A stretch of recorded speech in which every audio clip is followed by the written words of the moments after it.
the women who are involved in the mentoring are all part of the same book club. We read a book which was about a Kenyan refugee, and it was just eye-opening in a lot of ways. One scene in particular in the book when the Kenyan woman was just fascinated and transfixed watching an ice machine, and she'd never seen ice before. That's one of a million things that she's going to have to adjust to. It just made me think, my goodness, there are so many people in this city who are trying to navigate American life on their own. I thought we can do something about this. All it is just teaching them what is our daily experience. You don't need to be an expert. All you need to be is American.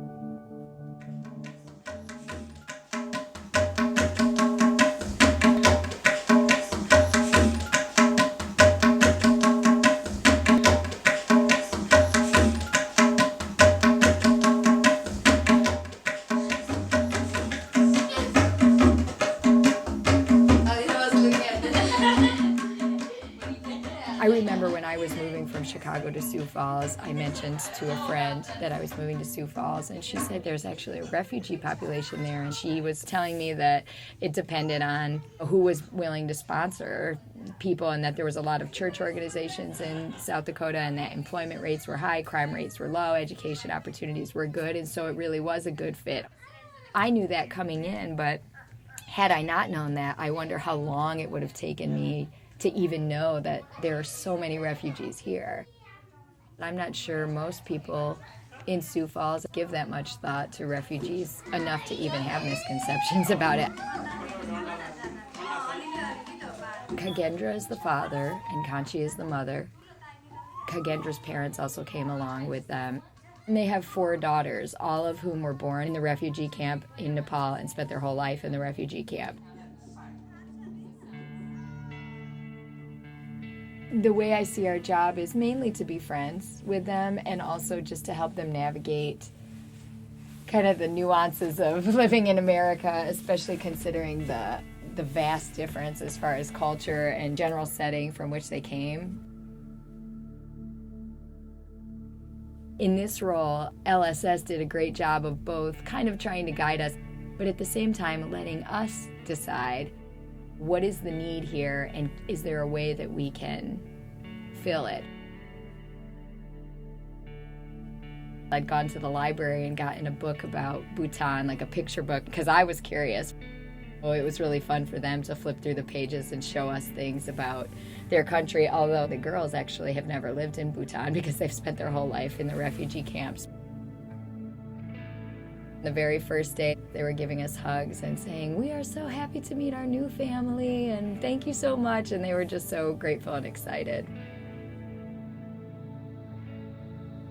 When you're a parent, you get to see your young children experience wonder and awe at things that as adults we're so, it's so old news to us.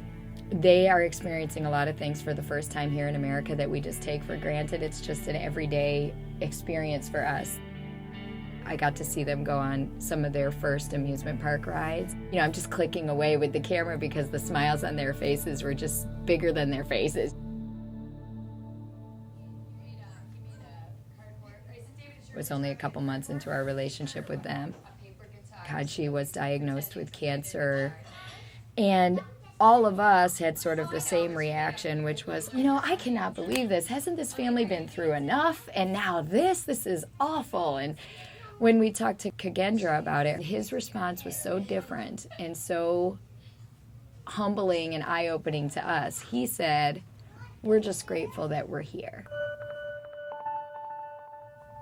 If we were in Nepal, we wouldn't have been able to pay for her care, so she would be dying if we were in Nepal. Here she has a chance, and here they're going to make her better."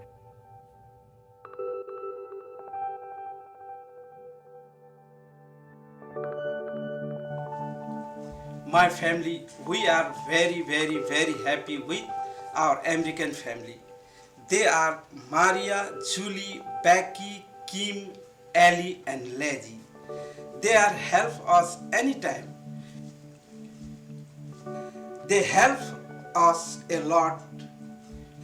They are my heart. If they are forget us, but I can't forget them. I never forget.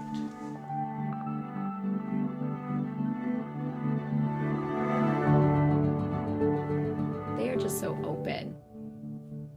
They are proud of their own cultural background. Rima and Roshni dressed me in sari and wanted me to try on their clothes, and they're always cooking us their food when we come over there.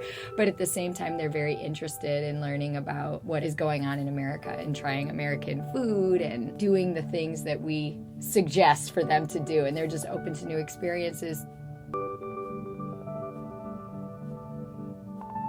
I think they have handled this all very gracefully.